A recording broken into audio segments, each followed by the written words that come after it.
Constitutional cases के लिए अगर 5 का बेंच बने तो पहले सीनियर मोस्ट जजेस का बेंच होना चाहिए। ये गलत काम हो रहा है जो बंदयाल साहब कर रहे हैं। इससे पहले गुलजार तो बहुत ही करता था, अपनी मर्जी के बेंच बनाते हैं, कोई चौथे नंबर से उठाते हैं, 8वें नंबर से उठा लेते हैं, इसीलिए मामला खराब हो रहे हैं, उलझ रहे हैं। काजी फाइज ईसा जो सीनियर मोस्ट जज है उसको किसी कॉन्स्टिट्यूशनल बेंच में नहीं बिठाया जा रहा। ये बहुत अफसोस की बात है।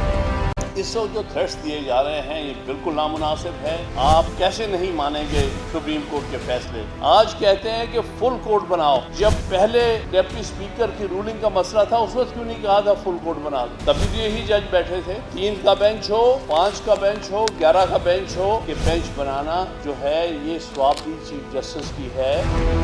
फैसला आपके हक में आए तो बर्दाश्त और बल्कि उसकी तारीफ, और आपके खिलाफ आने का इम्कान हो तो आप उसमें थ्रेट करें, आप उनको धमकियां दें और अपनी मर्जी का फैसला लेने की कोशिश करें। ये 2 चीज़ों में बड़ा वाज़ेह तज़ाद है।